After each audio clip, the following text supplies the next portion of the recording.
Alright, I fixed my buttons. Go down here. I don't think there's anything down here. But you can rest if you want. Let me see. Do I have full? Yes, I do. Okay. So, you know, you can keep that in mind if you, like, I don't know, for some reason want to grind or something like that. I don't know. So we're going to jump down here.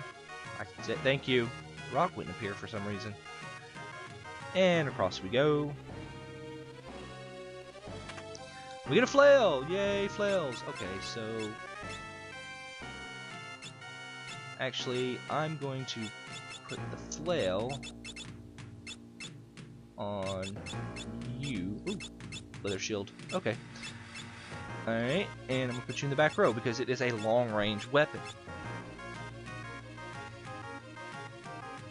It's also a lot more powerful than any other weapon we have up to this point. The dagger's a little more powerful. So we're just going to cut you. And I think these guys are strong to fire, but that's fine.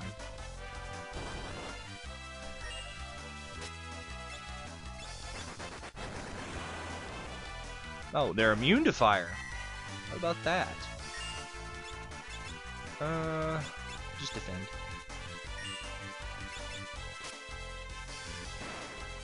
Probably weak to thunder. Am I right? Yes. Yes, I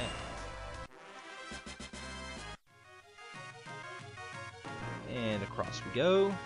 Oh, missed my door. Cut you. And just hit them with fire, because all undead are weak against fire. You can also heal them to death, but my white mage is kind of slow, so...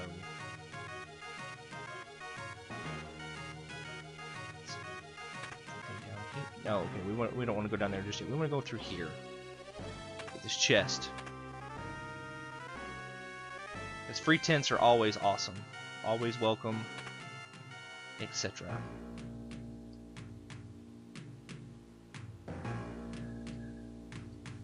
And here we are, demonstrating our ability to hold our breath for very long amounts of time. Let's do this. You know what, let's just hit them all with thunders. That might do enough damage still to... Nope. They're strong to thunder. Okay. Not that big a deal.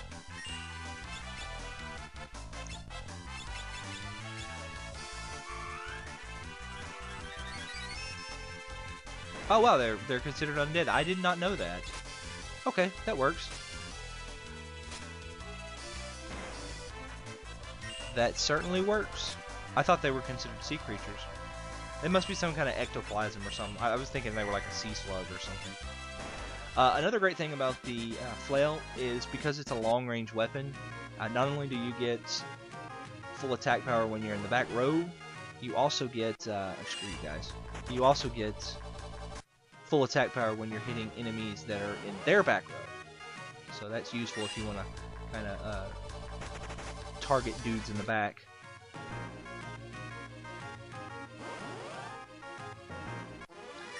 Thank you for all of the encounters. Let's see. I really don't care about my AP totals. I think I need to get over here. Until I get Red Mage.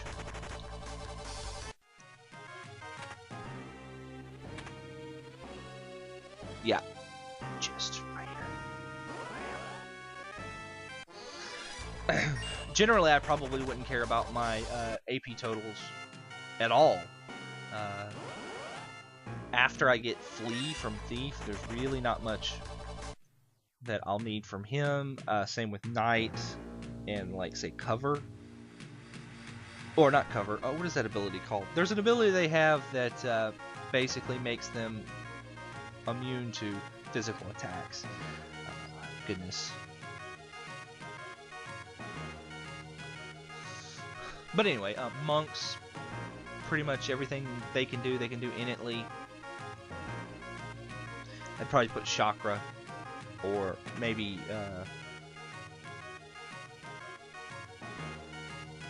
build up. I can't remember. Is it called build up in this version of the game? It's been a really long time since I've played Final Fantasy V. You're gonna have to forgive me. But red mages, since I roll a red mage, are the ones that I've really got to get. I've got to do something to get double cast, and I'll probably hold off on that for a really long time. But eventually, I'm gonna have to bite the bullet and get double cast, so that Lena will have at least some damage potential.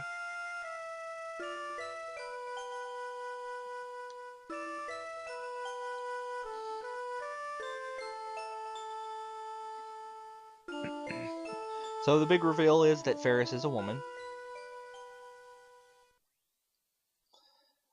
Shocked, I know. Although I may have been calling Ferris she before now. I don't know. I wasn't trying to kind of hide it. Like I said, going into this, I was expecting that you at least know a little bit about Final Fantasy V.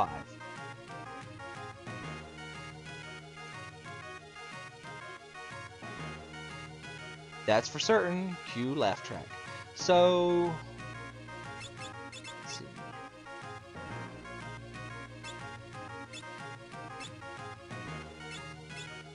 Yeah. My white mage and my black mage is pretty much not going to learn anything. I'm going to save an empty slot here.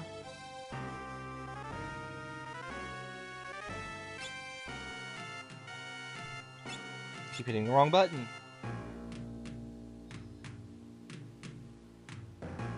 Anyway, like I was saying, my white mages and black mage are pretty much never going to learn anything for that second slot. They do learn like an MP plus ability, which I guess will sort of come in handy. I'm gonna kill these guys just because. Spite. There is some spite going on right now. So I'm gonna set you on fire.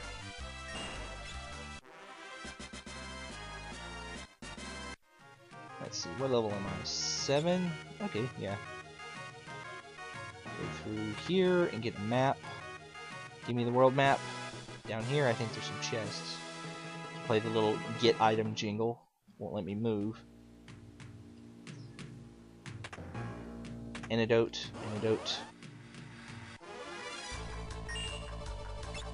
I'll cut you.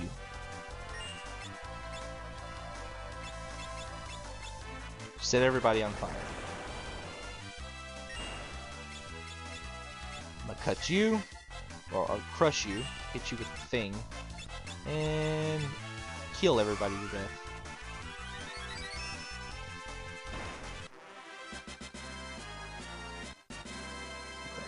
Ooh, free elixir. Awesome. Phoenix down. Love me some Phoenix Downs. Seriously, like, ethers are cheaper in this game. Well, that's not entirely true. There's a town you can go to later that sells you most of the basic items at a discount, and you can get ethers there for cheaper than Phoenix Downs. Phoenix Downs are really expensive in this game. I hate it. They're 1,000 gil a piece. I mean, they do give you a lot of Phoenix Downs, and I know I keep harping on it, but I really got nothing else to talk about because I'm just not an interesting person. All I can do is complain about Phoenix Downs and play Final Fantasy V.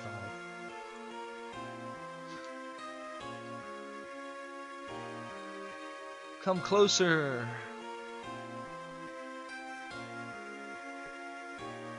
I'm trying to think of, I think this is the first game Siren appears in. I don't think she was in Final Fantasy IV at all. Final Fantasy VI, she appears, I do believe, as one of the Espers. 7, she appears. Does she appear in 7? I know she's in 8, as one of the GFs.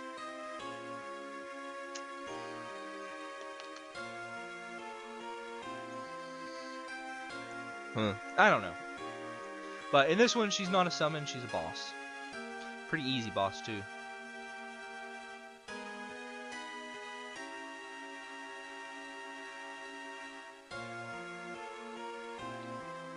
Your souls are mine.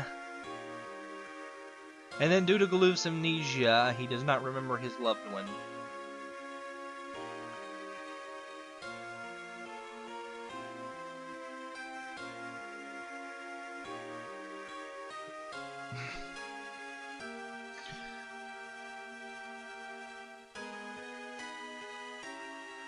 And because of that, he is immune to the spell of the siren.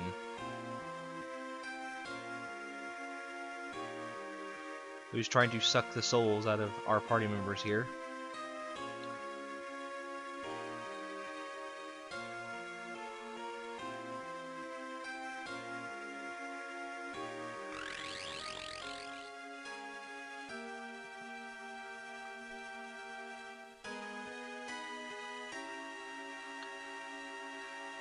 Excuse me. Blah, blah, blah. Have at thee. Come on, I want to stab you. Because they're my friends! Classic JRPG trope. Don't be fooled by Ondor's lies. I think I said the line wrong there, but whatever. You get the idea. Final Fantasy reference. Also, because Final Fantasy XII has like one of the best, if not the best, Gilgamesh battles in the entire series.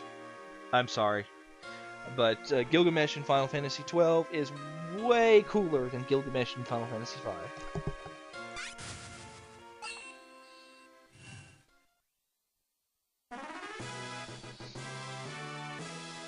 In fact, you know what I would love to see? And they'll probably never do it because of Gilgamesh's status.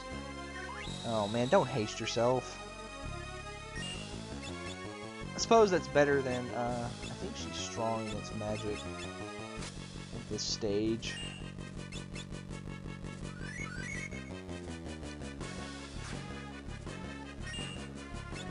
So we're gonna just go ahead. Actually, I can tell. I'll lever her. Yes, I'm smart. I got them pro strats. She's level 2.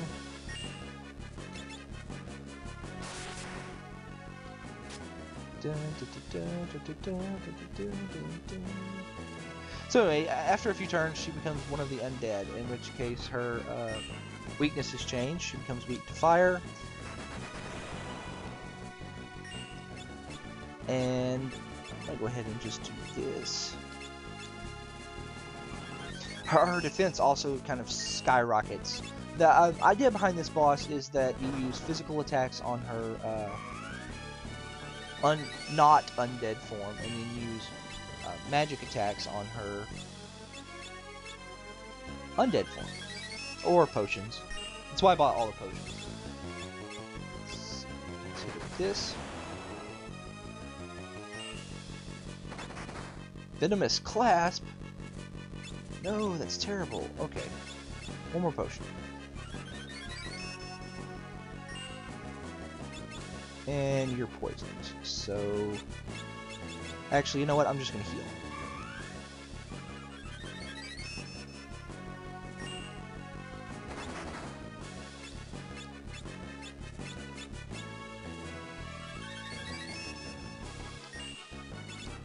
Get to that mad fire damage. She doesn't last very long when you start casting fire spells on her.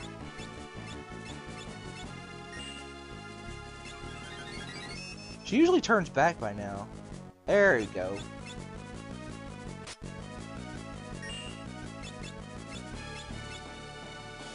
Not too worried about the poison status effect. I'll just cure that after battle. Doesn't do much damage anyway. Let's try a thunder spell. I don't think magic does. Yeah, magic doesn't do pretty much anything. And she counterattacks magics with silence. I forgot she did that.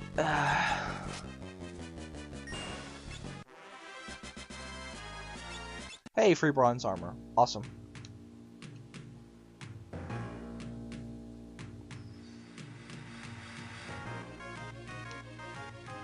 I love the little sprite animations in this game. The sprites in this game are not the most detailed, and you know how I am for like really detailed sprites and how awesome they are, but they are charming. Let's see. Awesome. I'm gonna go ahead and put that armor on her. Okay. Yeah, I'll go ahead and put it on. Equip weight affects your starting ATB bar. Basically, your bar, where your bar starts at the beginning of the battle is determined by a couple of things. One of them is weight, although it doesn't have a whole lot of impact on that, as far as I know. I used to know the formula, but yeah, it's not that big a deal. It really doesn't have that much of an effect.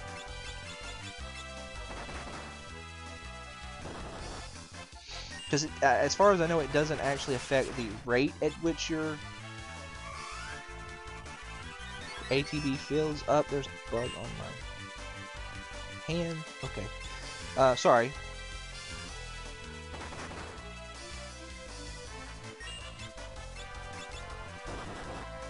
Let's steal some things. Give me some free potions. Alright. That didn't work. Let's try this.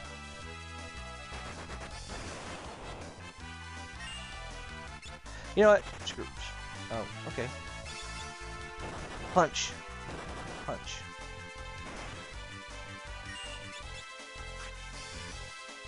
The one downside to the flail is it misses a lot. Like, a whole lot. I'm gonna get a replacement for it here in a minute. That will probably last until I get to my water crystal. Job. Actually, having a freelancer in my party makes one of the bosses coming up a lot easier.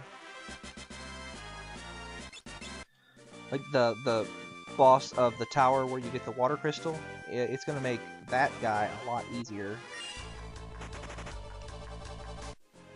Let's see. Stay at the inn.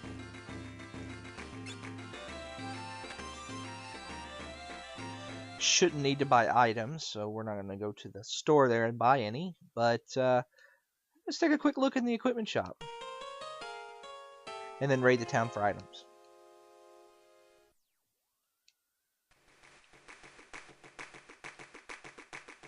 Yay! Okay. What's upstairs? I forget. Anything in these? Nothing? Okay.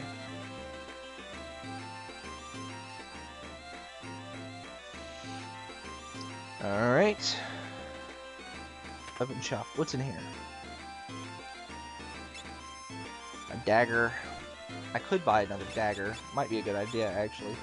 Don't need to buy a rod or a staff. Anything in these? Nope.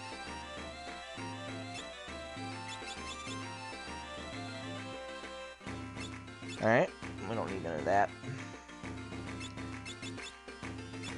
Yeah, I don't need none of that yet.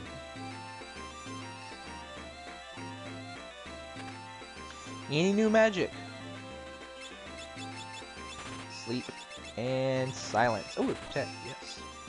Yes, please.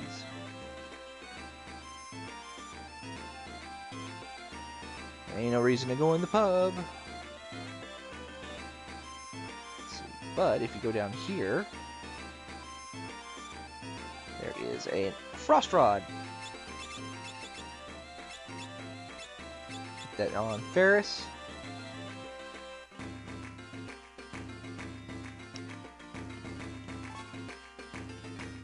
What about this one? Nope, nothing. Okay.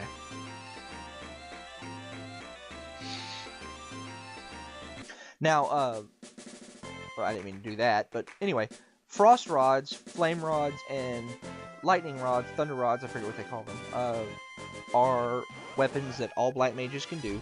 They have two effects. So the first one is if you equip them, they raise the power of spells of that element.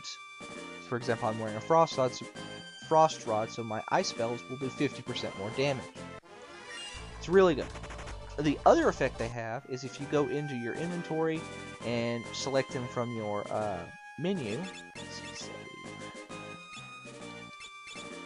That's my first one. Save this one.